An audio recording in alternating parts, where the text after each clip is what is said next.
السلام علیکم معزز خواتین و حضرات، اس طرح کی پیاری پیاری ویڈیو دیکھنے کے لیے ہمارے چینل کو سبسکرائب کریں اور بیل کے آئیکن کو دبائیں تاکہ آپ کو ہماری ویڈیو سب سے پہلے ملتی رہے۔ بیگم کی سوچ پڑھنے کا دلچسپ طریقہ۔ بازار سے ایک پیٹی اناروں کی خرید کر لائیے۔ پیٹی کو کچن میں رکھ کر خاموشی اختیار کیجیے۔ درج ذیل 4 صورتیں آپ کے ساتھ پیش آ سکتی ہیں، یا پھر ایک 5ویں صورت بھی ہو سکتی ہے، مگر اس کا چانس ذرا کم ہی ہے۔ پہلی صورت، شام کو آپ کو ایک بڑی پلیٹ میں اناروں کے نکلے ہوئے دانے ملیں گے، ساتھ میں کھانے کے لیے 1 چمچ بھی ہوگا، یعنی 2 یا 3 اناروں کے دانے محنت کے ساتھ نکال کر اہتمام کے ساتھ پیش کیے جائیں گے۔ یہ والی آپ سے محبت کرتی ہے، اس کا خیال رکھا کیجیے۔ دوسری صورت، آپ کو انار کے نکالے ہوئے دانے پلیٹ میں پیش کیے جاتے ہیں۔ جان لیجئے کہ یہ والی بیوی آپ کا احترام کرتی ہے اور آپ کی خدمت میں اپنے آپ پر عائد ایک واجب سمجھتے ہوئے کرتی ہے، یا آپ کی خدمت کر کے بس ثواب کما رہی ہے۔ تیسری صورت، اسے غور سے پڑھیے۔ آپ کی بیوی انار اٹھا کر آپ کے پاس لاتی ہے اور اسے چھیلنا شروع کرتی ہے۔ اس سے محتاط رہیے۔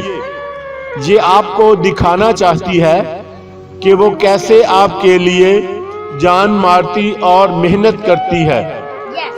اس کا وجود آپ کے لیے کتنا فائدہ مند ہے، اور اسے اس کی محنتوں کا مناسب معاوضہ ملتا رہنا چاہیے۔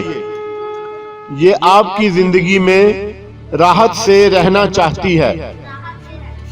اسے وقتاً فوقتاً پیسوں کا مکھن لگاتے رہیے۔ ہاں، اسے انار چھیلتے ہوئے اگر آپ اپنی آنکھوں سے ایسے بھی دیکھ لیتے ہیں کہ اس کے ہاتھوں انار کے دانے نکالتے وقت ادھر ادھر اڑ کر بکھر رہے ہیں، تو بس جان لیجئے کہ یہ والی بیوی کی تشریح سے نکل کر حاکمیت کی تفسیر کی طرف گامزن ہے۔ چوتھی صورت، آپ کی بیوی پلیٹ میں رکھ کر ایک انار اور چھری لاتی ہے۔ ارادی طور پر چمچ نہیں لائی تھی، آپ کو چھیلنے کا کہہ کر چمچ لینے جاتی ہے، اور کانی آنکھ سے دیکھ بھی لیتی ہے کہ آپ نے انار چھیلنا شروع کیا ہے یا نہیں۔ ایسی بیوی کے ہوتے ہوئے جان لیجئے کہ آپ کی منجی آج نہیں تو کل صحن میں، چھت پر یا بیٹھک میں منتقل ہونے والی ہے۔ مسئلہ بس وقت کا ہے، یا آپ بوڑھے ہوئے یا آپ کی اولاد جوان ہوئی اور آپ صحن، چھت یا بیٹھک بدر۔ 5ویں صورت، یہ اپنے طرز کی نادر صورتحال ہے، اور مجھے تو یہ پتہ بھی چل رہا ہے کہ اگر آپ کے ساتھ پیش آ جاتی ہے تو آپ کو نصیحت کیا کروں۔ چلیے لگے ہاتھوں سن ہی لیجئے کہ آپ نے ہفتہ بھر تک اناروں کو کوئی سنگن نہ ملنے پر کچن میں جھانکا یا فریج کھول کر دیکھا تو پتہ چلا کہ آپ کی زوجہ محترمہ اور اس کے بچوں نے اناروں کو کئی دن پہلے ہی کھا پی کر ہضم بھی کر لیا تھا۔ ایسی صورت میں اللہ آپ کی حالت پر رحم فرمائے بس۔ جزاک اللہ خیر۔